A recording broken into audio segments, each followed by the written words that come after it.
Good morning, me chums. Welcome to another little fishing session today. We're on the mighty River Tyne at a mark called the Schooner, or as it could now be called, the Fog on the Tyne.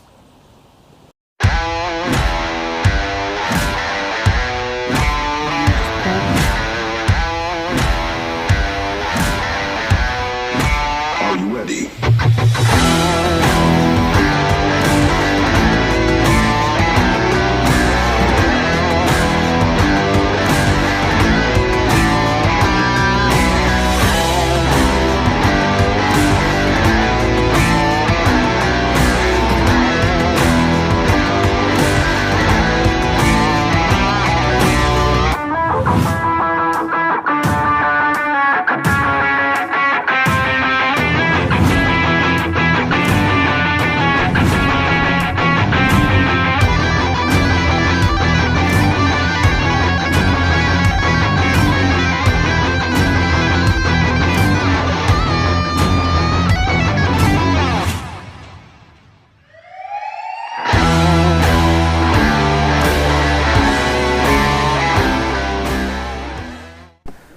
So, welcome back me bait drowning chums. Just having a cheeky midweek session today, quite relaxed. I've got me normal setup with me, both rods. Only got one out at the moment, see how it goes. I'm going to be fishing an hour down and 2 hours on the flood. It's quite a big tide today. It's going down to a 0.7, going up to almost 5 metre I think. Fresh peeler today, that's all I've brought. As I say, it was an impromptu session, just thought I'd get out of the house for a couple of hours. I thought I'd bring you along. I do have the other rod with this, as I said. I may set that up depending on how the action goes. Fishing my usual 2-hook scratching rig, one up, one down. I'm expecting flounders today, hopefully, possibly eels, if anything. Depends if they're switched on to the crab or not. Water's quite dirty, looks like there's a lot of fresh water in there. And it's a quiet little session. Like I say, just took myself away, so let's see what we can get out there.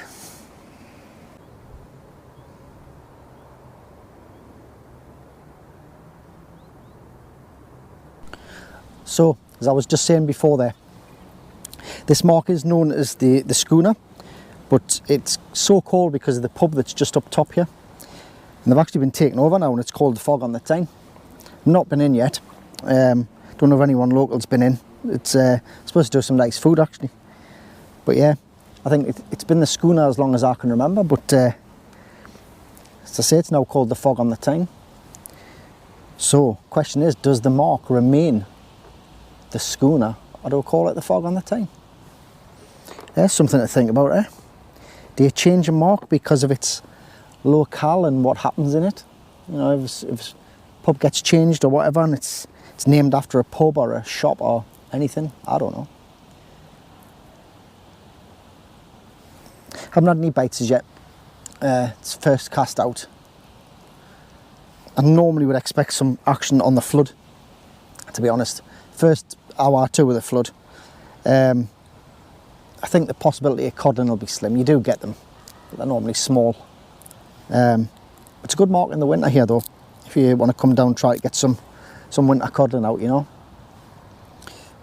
As I always say, I hope everyone's been getting out. I hope you've been getting out fishing, enjoying yourself.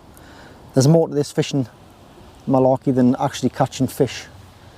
I think it's always healthy just to get out and relax, get away from everything. I mean, everyone goes on about the same thing. You do need that time for yourself. You need a bit of time to chill out and relax, you know. If it's not for others, it's for yourself. It's nice to get a bit of peace. The good part about this mark is nobody walks past you. You get people at the top on the fence there, but nobody walks down here because it's not really accessible. So what I was going to do is, as I was saying, my plan of action is just stick with the peeler and see if we can pick anything up with it. This time in the week's always difficult to get worm around here. You normally get a worm at the back end of the week for the weekend fishermen, you know. Normally I would have worm in the fridge, but I couldn't get any this week. By the time I went to get some, it was gone. And I think the kids are going back to school as well this week. So get a bit more peaceful, you know. But I do have some other fishing planned that might be a bit more exciting than what I've been putting up lately, because there hasn't been much doing, you know.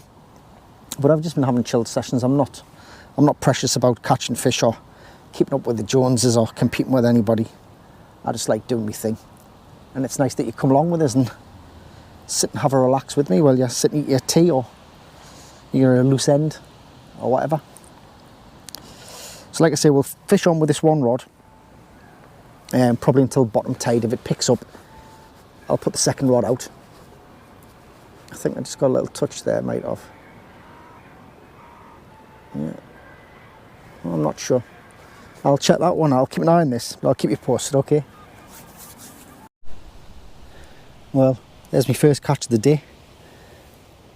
Big old dog crab on crab. Bloody cannibals, eh? Bloody cannibals. Let's get them back.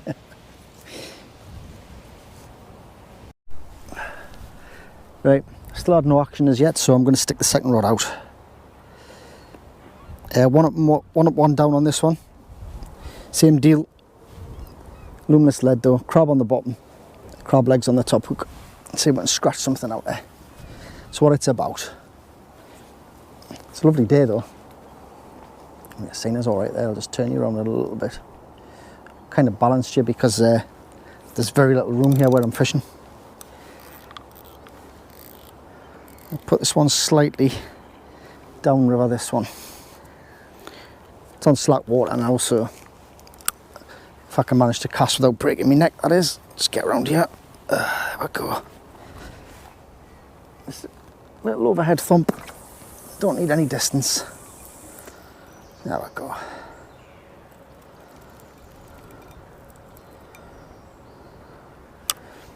$20-30 yard lob will do you well here. That's all you need.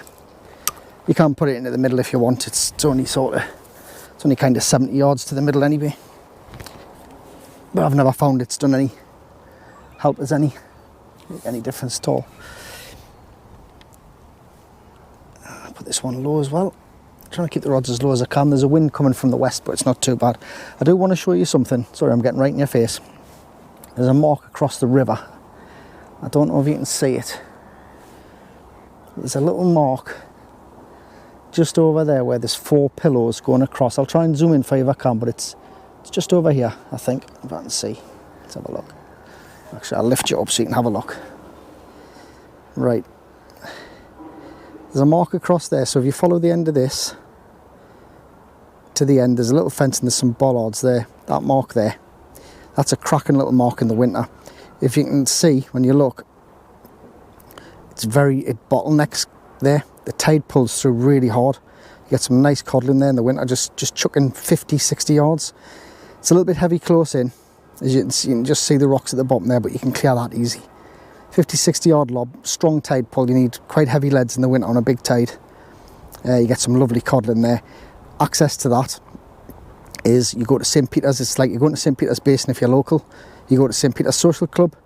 If you're coming from the town, you turn right, go down the bank, straight down the bank, over the little roundabout, and you're there. If you're coming from the Walker end, which is down there, Pottery Bank's just down, well, Pottery Bank's over there actually. St. Peter's Basin's just there, which I've done videos before. If you're coming from that direction, from the coast, you come down all the way down Walker Road until you get St. Peter's Club on your right hand side at the crossing where the lights are, and you just turn left down there, go straight to the bottom of the bank. That mark there. I will be fishing it in the winter, but if you do get a chance, get yourself on there, have a go. Well worth a shot.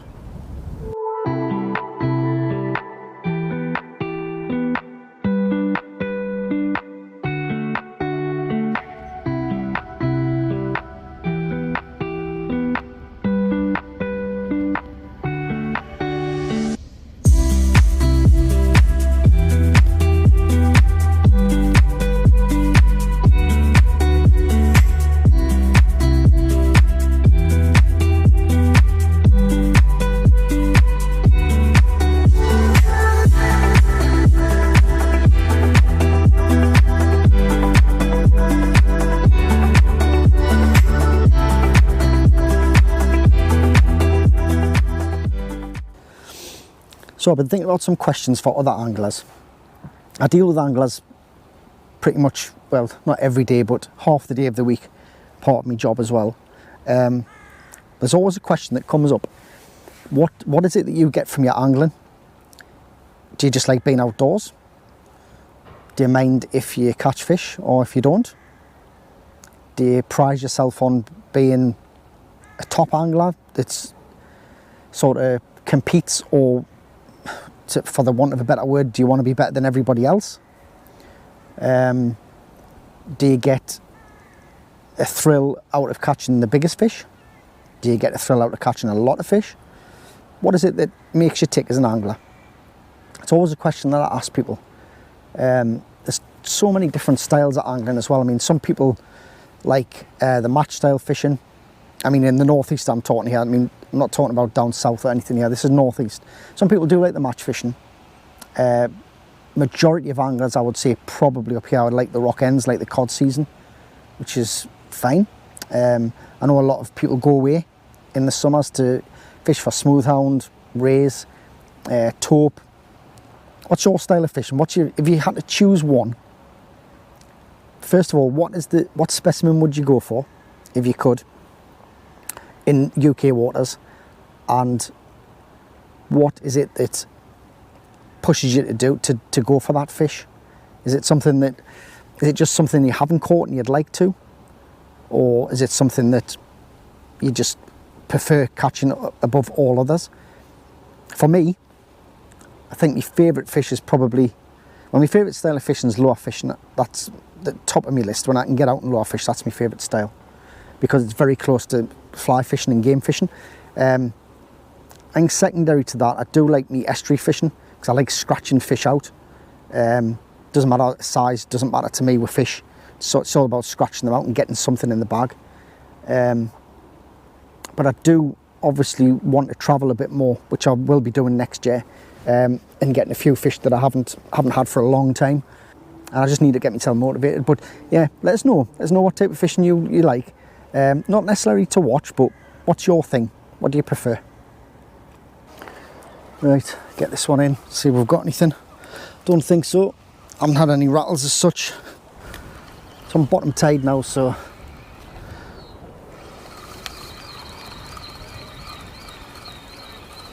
cracking little day though. Nice to be out.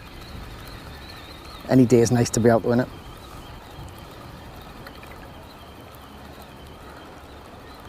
Hopefully the flood will give us something.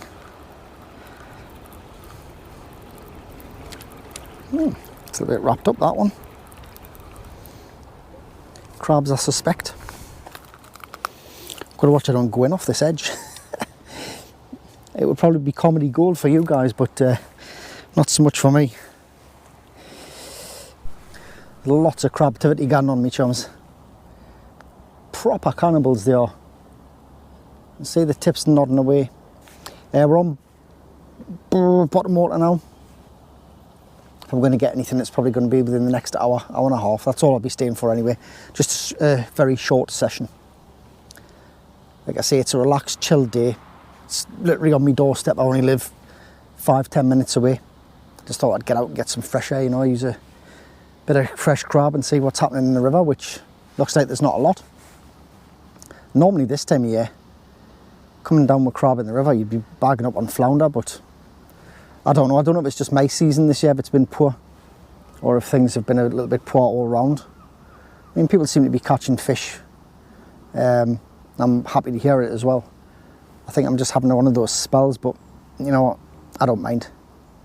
If I'm having a crap session, somebody somewhere is having a good one, and that's what matters. As long as someone's getting fish. We're all fishermen together, we're all in it together. You have good days and bad.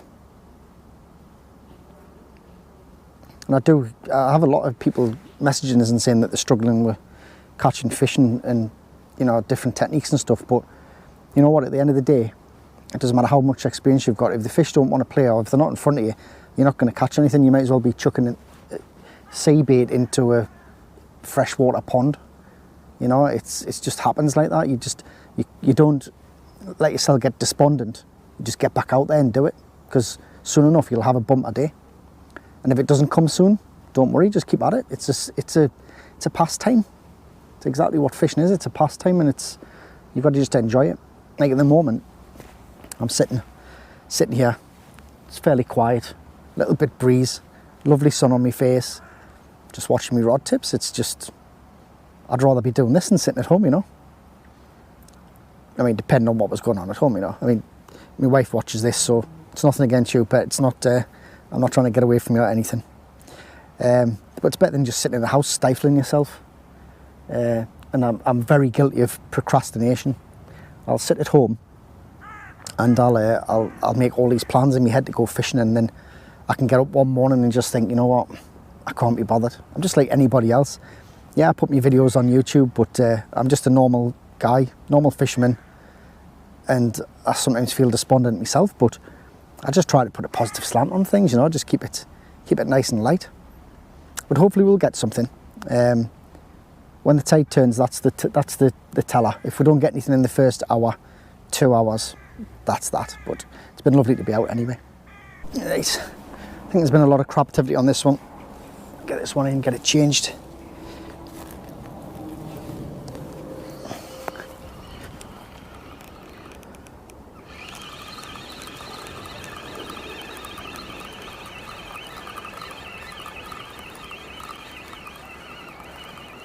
Yeah, doesn't look like he's letting go of the bait either. Little monkey. Let's see if we can land him. A little bit of excitement anyway. Yep, there he is. Big dog crabs.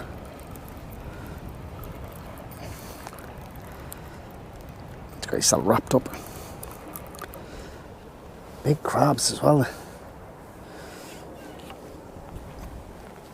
Oh, I'll just negotiate this bush. Bit of a prickly bush here. Yeah. Ah, he's a big one. There you go, there's another one. The size of him. He's a big lad, isn't he? Big lad. He's like Hellboy, isn't he? He's got one massive claw. Yeah, get him back. They're out in force, unfortunately. Crab on crab action, eh? So, we're on the flood now. Just. Still no action. Plenty of crabs.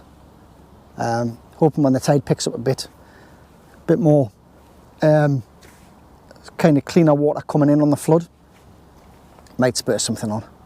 I'd be happy with an eel at this point, to be quite honest, but we'll see what comes. Still nice to be out, as I say.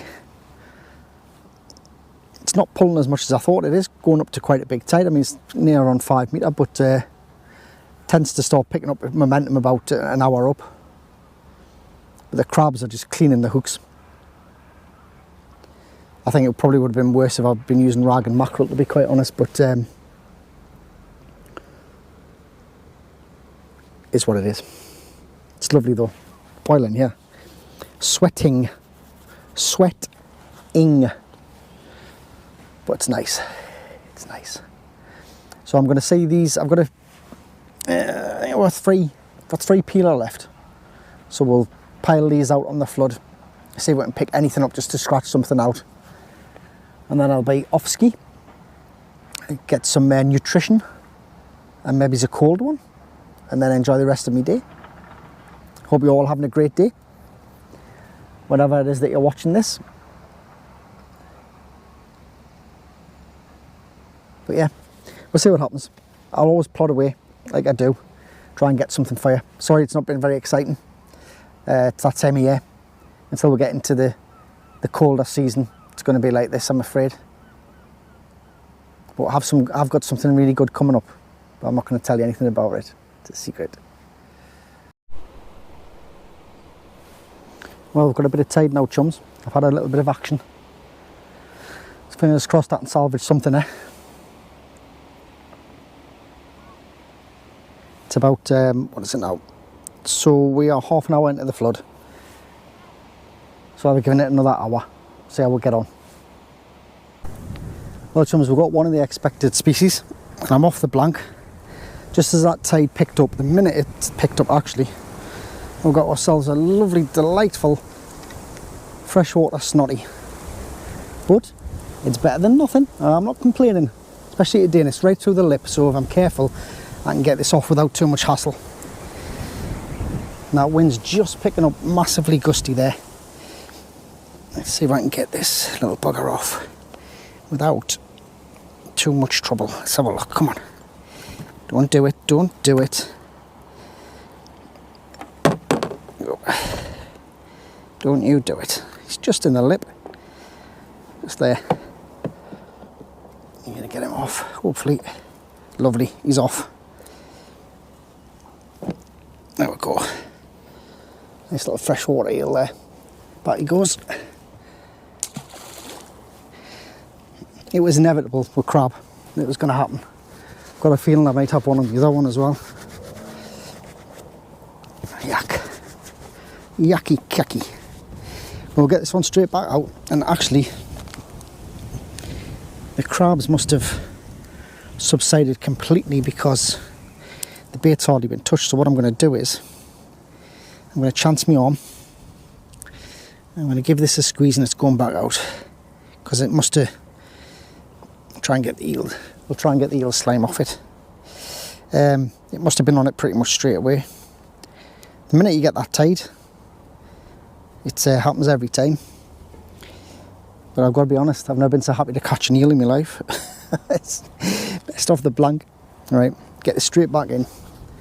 I'm going to be casting downriver now because the tide's ripping a bit and I've got plain leads on, so we're going to go that way.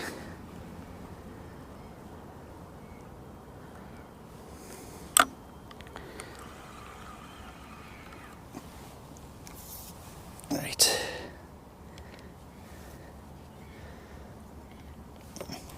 Now the camera's rolling, we'll get the other one in.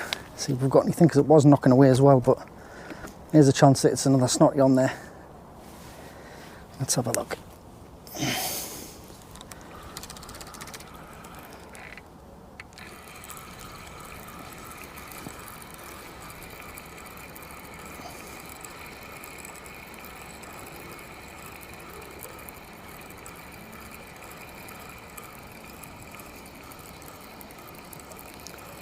Yeah, I've got a strong feeling we've got another one. When they come on, they come on. Putting up a scrap, this one, like. Yep. Oh no. Got two. Oh no, what we got? Oh, we've got a flounder and an eel this time. At least it's picking up chums. There we go. Oh, come in. There we go. Sure, it just goes to show the minute that tide turns, mind. Right, he's swallowed it. So I'm going to handle these. There you go. Get them both in shot there. I'm going to... Oh, there you go. I'm going to get these sorted out. Get them back. Right. This one's for you, Spotter. What we're going to do to unhook him is going to get this stop knot up. I know this is your favourite fish, Steve. So I'm going to show you how we unhook them. So take the tool, going to go in the gills, in between the gills and out of the mouth, like so. Wrap the line around 3 or 4 times. Carefully go back through the mouth, pull the hook through, so you've got that.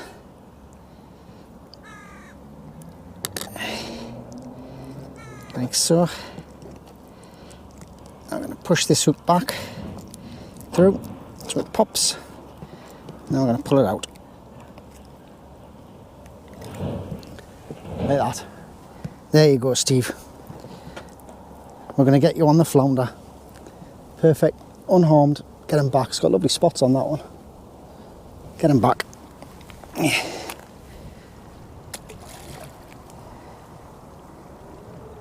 He's away. None the worse for wear. Right, let's get this back out, see if we can catch some more snotties or something. That tide's racing through now. I've had to put a grip rod on. This rod, this one's way up to us. You only get a small window on these big tides with the fishing, especially when it comes to flounders and eels. And there's a lot of leaves getting caught on the line as well.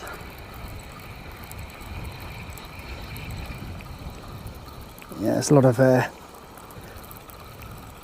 dead leaves.